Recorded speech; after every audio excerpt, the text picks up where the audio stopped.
बिलिश divergence finally हमारे पास उसका impact market पे पड़ चुका है और मार्केट इस टाइम पे बड़े खूबसूरत अंदाज में हमारे पास अपने चैनल से भी ब्रेक डाउन हो चुकी है। अपना बिलिश डाइवर्जेंस का इंपैक्ट भी उस पर पड़ चुका है और टारगेट्स जो हमारे थे ना वो नियरली क्लोज टू हिटिंग है। तो आज की वीडियो में डिटेल में मैं आपको चार्ट्स में लेकर जाता हूं और सारी मार्केट की स्पाइस आपसे शेयर करता हूं।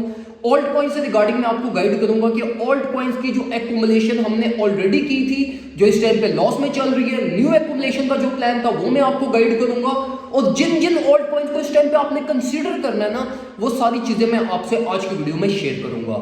वीडियो को लाजमी एंड तक देखिएगा और वीडियो को लाजमी लाइक कर लीजिएगा। डायरेक्टली हम चलते हैं चार्ट्स की तरफ और सबसे पहले मेरे भाइयों आ जाओ जरा ये इस एरिया पर बीटीसी में जिसमें मैंने आपको अपनी लास्ट वीडियो के अंदर डिटेल में एक्सप्लेन किया था मेरे भाइयों के मार्केट में जो मेजर लेवल ऑफ रेजिस्टेंसेस हैं उसमें हमारे पास 50 मूविंग एवरेज आ जाती है और सेकंड मैंने आपको बताई थी कि ये इस चैनल को हमने एज अ स्पॉट फ्लिप करना है और इसी के साथ साथ मैंने आपको डीएक्सवाई चार्ट से रिगार्डिंग भी सारी एक्सप्लेनेशन दी थी जिन जिन चीजों को आपने कंसीडर करना था।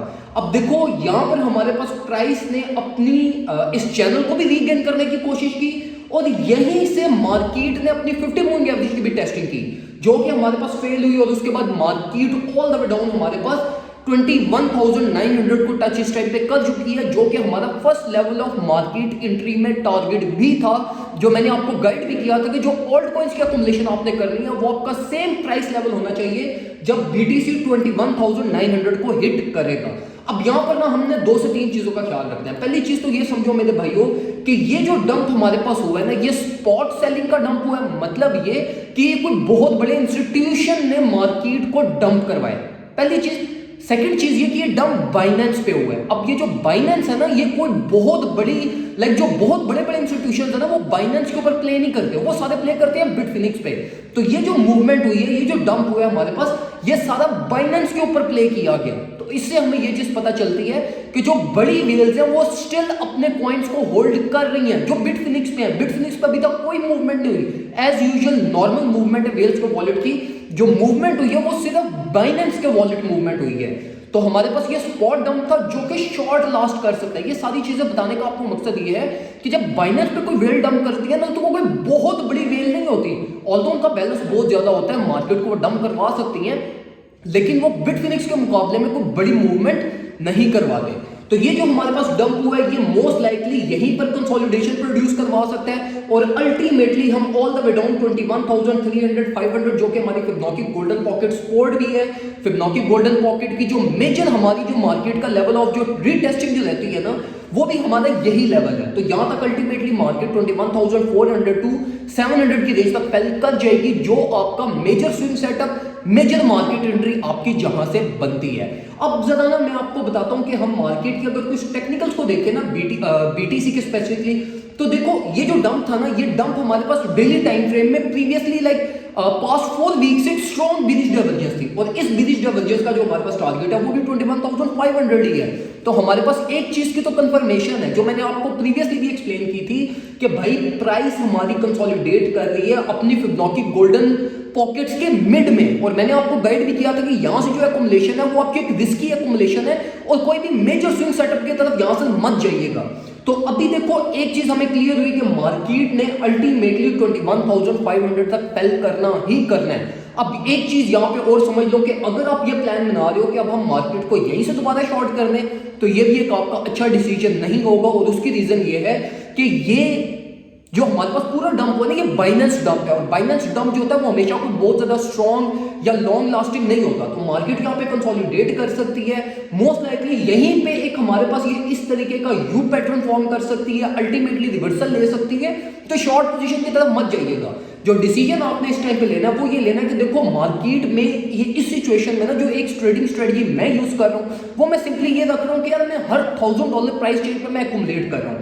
मैंने इस लेवल पे भी एक्यूमुलेशन की थी 10% और ये लेवल भी आपका एक एक्यूमुलेशन लेवल है। मेरा 21,900 पे ऑलरेडी ऑर्डर लगा हुआ था जो कि एग्जीक्यूट नहीं हुआ लेकिन मैंने ये 22,000 से दोबारा मैंने एक्यूमुलेट किया है। तो यहां से आप 10% अगर एक्यूमुलेशन करते हो तो ये भी आपकी बहुत बेनिफिशियल एक्यूमुलेशन होगी।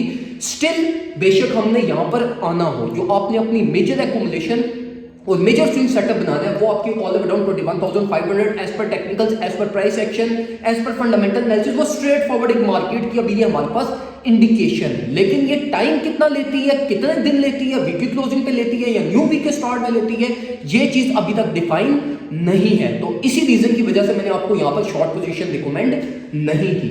अब हम कुछ बात करते हैं ऑल्ट कॉइन से रिगार्डिंग। ऑल्ट कॉइन में सबसे पहले तो मेरे भाइयों ये कि सोल मतलब नॉट रिकमेंडेड, मैं आपको रिकमेंड नहीं करूंगा कि आप एक्यूमुलेट करो। एथेरियम भी रिकमेंड नहीं करूंगा क्योंकि एथेरियम पे भी हमारे पास एक्सपेक्टेशंस हैं all the way down 1470 to 1430 की रेंज तक ये हमारे पास कमिंग डेज के अंदर फेल कर जाएगा। ऑल्दो अगर आप स्पॉट एक्यूमुलेशन करना चाहते हो 5 to 10% तो वो आप कर सकते हो एथेरियम की। अब अगर हम कुछ कॉइन्स की एक्यूमुलेशन की बात करें तो AXS आपकी अच्छी एक्यूमुलेशन होगा, कार्डानो आपकी अच्छी एक्यूमुलेशन होगा, ऑल द वे डाउन हमारे पास XRP है। XRP को भी मैं एक्यूमुलेट करने का आपको रिकमेंड कर सकता हूं, लेकिन थोड़ी बहुत स्पेस रखिएगा मार्केट में 4-5% फर्दर ऑन करेक्शन का, जिसमें आप मार्केट में फर्दर ऑन प्ले करते हुए मार्केट में और ज्यादा एक्यूमुलेट या और आपको लोअर एंट्रीज मिल सकती हैं। मैटिक, XRP, AXS, कार्डानो ये अच्छे प्रोजेक्ट्स हैं इस टाइम पे जिनको अगर आप एक्यूमुलेट करते हो तो ये आपको इवन कि अगर BTC फर्दर ऑन फेल भी करता है ना 5% मोर भी फेल करता है तो ये प्रोजेक्ट स्टिल अपने आप को थोड़ा बहुत मेंटेन रखने की कोशिश करेंगे और ये 4 to 5% 3% डंप करने के बाद ये अपनी रिकवरी जल्दी कर जाएंगे। तो इसलिए मैंने भी जो एक्यूमुलेशन अपनी की है पास्ट 5 डेज में 5-10 डेज में जो भी इस टाइम पे मेरी लॉस में चल रही है, लेकिन I don't care about that क्योंकि मैंने वो एक्यूमुलेशन ही DCA मेरी एक्यूमुलेशन थी। तो XRP में आपको रिकमेंड करूंगा एक्यूमुलेट करें। सॉल में आपको स्ट्रिक्टली प्रोहिबिट करूंगा, सॉल की तरफ मत जाएं क्योंकि सॉल की भी एक्सपेक्टेशन है all the way down $17 to $18 तक ये फेल कर सकता है। मैटिक को एक्यूमुलेट कर ले, कार्डानो को एक्यूमुलेट कर ले, XRP को एक्यूमुलेट करें। ये प्रोजेक्ट्स आपको आने वाले डेज में अच्छे बड़े प्रॉफिट्स दे सकते हैं। मेरे भाइयों चीजों को सिंपल रख के चलो, इंशाल्लाह आपके प्रॉफिट्स बनेंगे। और अगर आप चाहते हो कि आपको ये सारी चीजें सारे सिग्नल्स टाइमली आपको मिले प्लेट में रख के और आपके मार्केट क्रैशेस मेजर जो मार्केट के डंप्स होते हैं इनसे अगर आप बच सकें तो आप हमारे सिग्नल्स ग्रुप में आ सकते हैं। आप हमारे सिग्नल ग्रुप में आकर देख सकते हो कि हमने प्रीवियस 4 to 5 डेज में मैं बिल्कुल भी रिकमेंड नहीं करता तो कोई भी ट्रेड जो हमने ट्रेड्स ली भी हैं वो भी 5% कैपिटल मैंने रिकमेंड की थी और स्पॉट एक्यूमुलेशन ही करवाई थी क्योंकि मार्केट हमारे पास एक डंप एक्सपेक्टेड था। तो अगर आप ये सारी चीजों की टाइमली अगर आपको एक सिचुएशन चाहिए ना तो आप हमारे सिग्नल्स ग्रुप में आ जाओ। $25 ईयरली चार्जेस है, आराम सुकून से एंजॉय करोगे, इस चीज की मैं आपको गारंटी देता हूँ। दुआ में मुझे याद रखिएगा, अपना ख्याल रखिए, अल्लाह।